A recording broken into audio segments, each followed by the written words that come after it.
बड़ी अच्छी बात है, बहुत लोगों के पास बैठना तरह से आप निकालें बड़ी तसल्ली के साथ। जी आप इसको जरूर नोट किया करें, निशानी लगाया करें ताकि आपको बाद में जो है ना पता चलता रहे। इसी आज को बोलते हैं बाप। फिर उसने ये तमसील करी, किसी ने अपने पाकिस्तान में एक इंजीर का दरख्त लगाया था, वो उसमें फल ढूंढने आया और ना पाया। इस पर उसने बागबान से कहा कि देख 3 बरस से मैं इस अंजीर के दरख्त में फल ढूंढने आता हूँ और नहीं पाता, इसे काट डाल, ये जमीन को भी क्यों रोके हुए है। खुदा का कलाम सुनाए नाम सबके पास। आमीन। अब 2 जगहों पर ये फल की बात की जाती है। यीशु मसीह अंजीर के दरख्त के पास गए और पत्तों के सिवा कुछ ना पाया। यहाँ पर पाकिस्तान के अंदर जो 3 दफा फल ढूंढने आता है लेकिन उसको फल नहीं। और पाकिस्तान का मालिक जो है वो यीशु मसीह। आप फर्ज करें अंजीर के दरख्त, वो हर रोज आपकी जिंदगी के अंदर आता है फल ढूंढने, वो आपसे फल चाहता है। 3 बरस का मतलब है कि इंसान की जिंदगी के 3 एयाम है।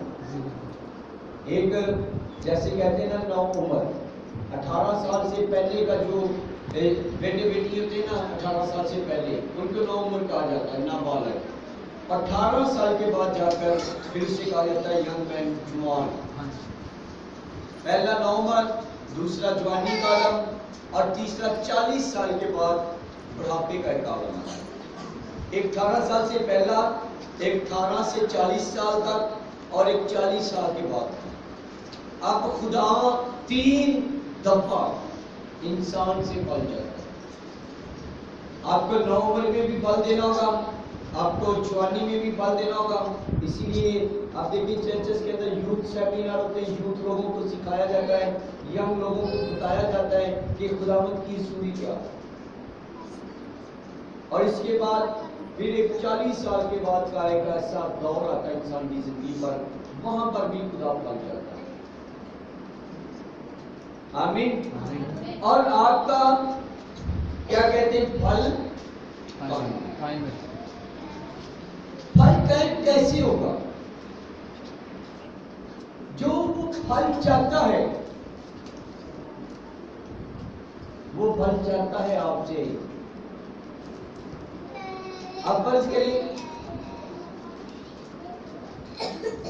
आप जिस्मानी मिसाल को लगा लें, दुनियावी तौर पर बात करके देखिए।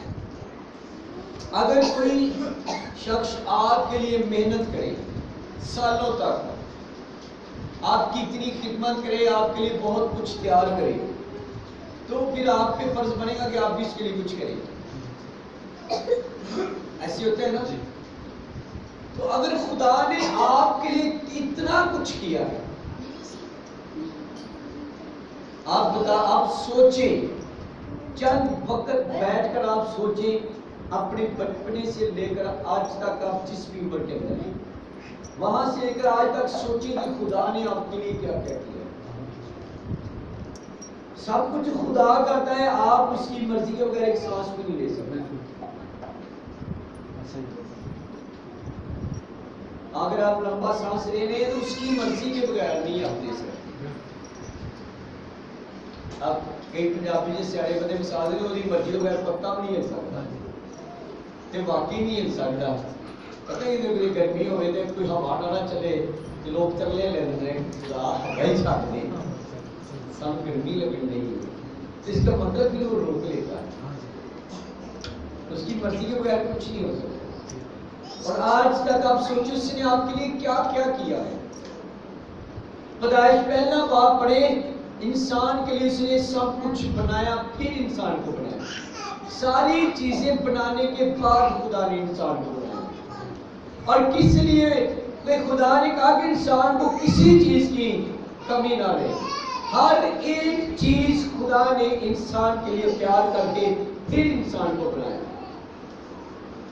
तो फिर उसका हक बनता है, वो कुछ चाहता है आपसे, आप ऐसा करें, उसका हक बनता है कि नहीं बनता? हक बनता है ना, पक्की बात है ना। आप हाबिल और काइन को देखते। मैं आपको बताना चाहता हूं, जो हक जो फल नहीं देती,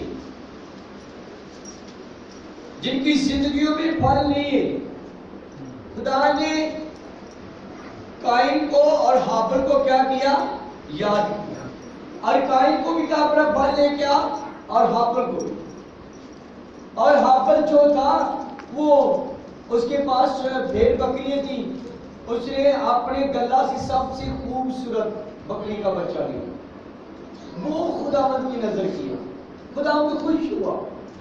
और काइन ने जो फल था वो अपने खेतों का, वो जो बच गया था, यानी फर्ज करो कि अगर ऐसी सब्जी तोड़ी है तो कुछ लोग अच्छी अच्छी सब्जी पा लेते हैं, उन्हें मोटे किए या इन्हें टूने बना देते हैं या इन्हें दर्दी हो, ऐसे है ना।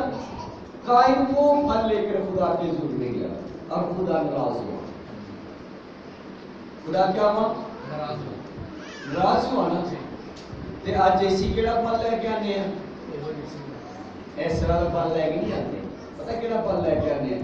जेड़ा बचिया कुचिया टाइम होंदा ना, इसी चर्च में देते काइन दी तरह। काइन ने जेड़े सब्जियां बच कुछ गईयां सी ना, वो खुदा दे रूप च लाया ते आज इसी मसीह जेड़ा बचिया कुचिया टाइम है ना, वो लेके आते हैं। अच्छा ला रिश्तेदारों को ले जाना, चर्च तोड़ जाए, ऐ इंसान का काइन की तरह फल लेकर आ रहे हैं। तो फिर हमारे हालात कैसे चेंज हो? खुदा फल चाहता है तुम्हारा फल क्या हो? कायम रहे। और हम काइन की तरह जो बच्चियां बुच्चे वो लेके आने खुदावंदी सूरी दे विच। हालेलुया। अगर हम अपना पैसा खुदा के सूर के अंदर लेकर आते, हम सब खर्च कर देते, जो बच जाते हैं वो भेज देते हैं ऐसी फालतू काइन की तरह। हाबिल ने क्या किया? सबसे खूबसूरत, सबसे जो अच्छा था। खुदा आप जानते, आप जान सकते खुदा कैसा फल चाहता है। खुदा अब्राहम से कितना प्यार करता था बताएं? बहुत ज्यादा। कौमों के बाप का दर्जा खुदा ने अब्राहम को दिया। लेकिन जब उसने कहा कि अब्राहम मैं तुझसे कुछ चाहता हूं, उसने कहा खुदा ने फरमा, उसने कहा जिससे ज्यादा तू प्यार करता है। उसने कहा वो तो मेरा बेटा इसहाक है, मैं देखो तेरी नजर करता हूं। बेटे को लेकर चला गया। खुदा कहता है अब्राहम अपने हाथ रोक ले, मैंने तुझे देख लिया है। तो खुदा ने पहले नहीं देखा, क्या खुदा ने पहले नहीं देखा?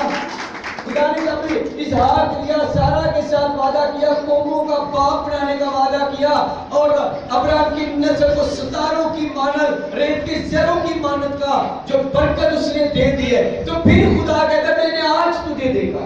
क्या खुदा पहले अब्राहम को देख नहीं रहा था, लेकिन वो फल देखना चाहता था कि अब्राहम की जिंदगी के अंदर कौन सा फल है, कौन सा फल आप लेकर आते हैं। काइन वाला, हाबिल वाला, अब्राहम वाला, कौन सा फल? वो कहते मैंने तुम्हें चुन लिया। अब्राहम को खुदा ने किस लिए चुना था? तुम्हारा फल क्या हो? काइन। आमीन। अगर खुदा ने चुना ना तो ऐसे नहीं चुने, उसने फिदिया दिया है। और कोई भी चीज पैसों के बगैर नहीं मिलती। तो खुदा ने आपको लेना था, क्या करना था? खुदा ने आपको लेना था, लेकिन वहां पर पैसों का जिक्र नहीं था, वहां पर एक बहुत बड़ी कुर्बानी का जिक्र था। खुदा ने अपने बेटे को देकर तुम्हें लिया है, ऐਵੇਂ नहीं चुन लिया कि राग ली जाने बड़ी हो तो चुनी हो, नो। और फिर बाइबल बताती जो कोई उस पर क्या करेगा? ईमान। हालेलुया। किसने हमें चुना है? किसने हमें चुना जी? किस लिए चुना है? खुदा ने। फल लाओ और तुम्हारा फल क्या हो? और जो कुछ मेरे नाम से तुम बाप से मांगोगे वो तुम्हें मिल जाएगा। तो कैसे मिलेगा? जब फल लेकर आएंगे। और कौन सा फल लेकर आना है? हाबल भी हाबल वाला या काइन वाला। आमीन आमीन। पहला दर्जा जो फल है खुदा का।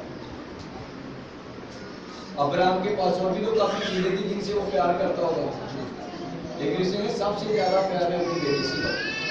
यानी खुदा आपकी सबसे खूबसूरत चीज लेना चाहता है। तो आपकी सबसे खूबसूरत चीज पता है इस दौर में क्या है? आपका टाइम। आमीन। जो आप देते हैं सबसे ज्यादा खूबसूरत टाइम ही है ना। दसो ना, टाइम ही है ना सब तो खूबसूरत का डेली। सोना टाइम ना, उठना टाइम ना, ड्यूटी टाइम ना, खाना टाइम ना, सब टाइम से है ना। तो सबसे खूबसूरत क्या हुआ? टाइम। तो फिर फल कर। हालेलुया। आज मैंने कलीसियाओं में देखा है, मैंने ऐसे चर्च देखे हैं जिनके अंदर पूरी पूरी फैमिली बच्चों समेत चर्च के अंदर शामिल होती है, और आप उन लोगों के हालात देख रहे हैं। टाइम पर सबसे पहले अपनी दयाकी देनी, सबसे खूबसूरत दिए देने, सबसे पहले जाकर जो है वो आप देखे बैठना इबादत के अंदर। जो मेरी छोटी सिस्टर ना जल्लो वाली, जल्लो मोड़ वाली, शायद आप बहने गई हैं उनके घर, उनकी फैमिली का पता क्या सूल है? किसी जगह चर्च जाना है, कन्वेंशन पे जाना है, या जहां भी इबादत में जाना है, तो आप सोच सकते हैं कि वो कहां पर जाकर बैठते हैं? स्टेज के पास सबसे फर्स्ट वाली लाइन पर। और उनको फिक्र होती है, और आप सोचिए उनको फिक्र होती है, उनको फिक्र पता क्या होती है? कि हमने सबसे फर्स्ट वाली लाइन पर बैठना, सबसे पहले जाकर बैठना। आमीन। तो फिर उनको चेक कर ले, जो मेरा बहन हुई है वो एक ही सिर्फ कमाने वाला, और आप उसको देख ले लाखों के काम वो करता है, लाखों के, और उसकी सैलरी चेक करने 30 से 25 हज़ार होगी, लेकिन उसके काम चेक करें लाखों के। और उसकी इज्जत देखे पूरे इलाका का, वो चौधरी है, उसको चौधरी बनाया हुआ पूरे इलाके एरिए के अंदर। पता क्यों? सबसे खूबसूरत टाइम खुदा को दे, खूबसूरत चीज। और मैं इस बात को सच कर रहा हूं कि सबसे ज्यादा खूबसूरत आज टाइम है। आपने रिश्तेदारों के पास जाने का टाइम नहीं है, छेती जाना। आप रास्ते में मोटरसाइकिल तेज जाओ, टाइम नहीं है। कितना प्यार आप टाइम सिखा रहे हैं। आप जिधर चले जाए time time time time short है। अभी विश्वास चर्च कर मुझे गई, मेरे पास टाइम शॉर्ट है, मैंने भाग ड्यूटी चले जाना। मैं सच कह रहा हूं, हर बंदे के पास टाइम की कदर है, लेकिन खुदा वही चाहता है जिससे आप ज्यादा प्यार करते हैं। अब्राहम को खुदा ने कहा तू जिससे ज्यादा प्यार करे वो तो मेरा बेटा इसहाक है, एक ही बेटा है तो होगा, तो कहते इसको कुर्बानी दे। फिर कहता प्रभु मैं तुझे देख लिया। खुदा देखना चाहता ना आप अपनी खूबसूरत चीज लेकर आए चर्च के अंदर। आमीन। तो फिर कैसे फल गायब होगा? आप समझ रहे ना मैं क्या कह रहा हूं? हालेलुया। सबसे खूबसूरत चीज खुदा आपकी लेना चाहता है, और वो आपका टाइम। आज के वक्त के अंदर जो हम खुदा को देना पसंद नहीं करते, और हम आज कायम बन चुके हैं। जेड़ा टाइम बचिया बुचिया है, वो कुछ लोगों ने भी सोच लिए कि चलो आखिरी बात शामिल हो जाएंगे, टाइम बचा लो। कुछ लोग कराचे ठीक है, जब देख के वो चर्च भरेगा कि नहीं, जो भरेगा असं फिर जावांगे। किसी के घर बात चुनी ने लोग बच्चों पे जाके देखना किन्ने लोग आए हैं। लोगों को नहीं कहना, अपना टाइम खुदा को देना। टाइम हम खुदा को देना पसंद नहीं करते, सिर्फ अपनी बल्ले बल्ले चाहते हैं कि जो सब तो एंड दे 14 दिन बना जाइए, सानू थले ना बैठना पवे, जमीन पे ना बैठना पवे, सानू ज्यादा टाइम ना देना पवे, बस सालों आए हुए ते निकलो ते जाओ। तुम्हारा फल क्या होगा? कायम रहे। हालेलुया। आज फैसला आपने करना है हाँ, बल्कि तरह मैं फिर आपसे कहता हूं, अगर आप अपना हदिया भी देते हैं ना, तो पहला फर्स्ट मोटिव, पहला दर्जा खुदा का। आपके पैसे पर, आपके टाइम पर, आपकी एक एक चीज पर अगर आप पहला दर्जा, पहला फल खुदा को नहीं देते, तो आप कभी ब्लेस नहीं, आपका फल कभी कायम नहीं रहेगा, फिर फल कच्चा गिरेगा। हालेलुया। आपने दरख्तों में से वो कच्चे फल को गिरते देखे ना, वो अभी फूल ही होता है तो वो गिर जाता है, किसी काम का नहीं। अगर आप पहले दर्जे पर खुदा पर नहीं जाएंगे तो आपका फल कभी कायम नहीं होगा। आमीन। आप अपना हदिया भी देते हैं, देयकी भी देते हैं, अपना टाइम भी देते हैं, आप चर्च भी आते हैं, तो सारी चीजों को पीछे छोड़कर पहला दर्जा खुदा का है, आपका फल बना रहेगा। और खुदा फल चाहता है, अगर वो फल ना चाहता तो ये बाइबल के अंदर कभी ना लिखा जाता, क्योंकि जो बाइबल के अंदर चीजें मौजूद रही है ना, उनको खुदा को उनकी जरूरत नहीं थी। और ये बाइबल के अंदर इसलिए वो चीजें लिखी गई हैं जो खुदावंद की मर्जी से और जिन्हें खुदा पसंद करता है। और अगर फल की बात करें तो बहुत सी जगहों पर बेशुमार हवाला जात जो वो फल के और यीशु मसीह फल चाहता है, अगर उसको जरूरत है तो वो इस बाइबल के अंदर लिखा है राइटर इसको, वरना ये कभी लिखी ना जाती। वो पाकिस्तान के अंदर क्यों जाता है? फल ढूंढने जाता है। वो जीव के दरख्त के पास क्यों जाता है? फल ढूंढने जाता है। हालेलुया। अगर जिंदगी में फल नहीं है तो ब्लेसिंग नहीं है। और फिर अगर आज हम दुआ करें कि हम 30 गुना नहीं, 60 गुना नहीं, हम 100 गुना फल चाहते हैं, तो कैसे मिलेगा? बीज बोने से, टाइम का बीज बोना, पैसे का बीज बोना, अपने वक्त का बीज बोना। हालेलुया। कितने घंटे होते हैं दिन के अंदर? 12। रात के कितने घंटे हैं? 12। और 12 घंटों में से 10वां हिस्सा बाहर निकालें। 10 घंटे में 1 घंटा, दूसरे 2 घंटे में 6 मिनट, 12 मिनट, 1 घंटा 12 मिनट जो है वो खुदा के आपकी इबादत। अगर आप 10वें हिस्से की बात करें, खुदा सिर्फ पैसों की देयकी की बात नहीं कर रहा, वो आपके टाइम की भी बात करता है। बात समझ में आदमी क्या कह रहा है? अगर दिन के अंदर 12 घंटे तो 1 घंटा 12 मिनट खुदा के हैं, वो आपको देने होंगे।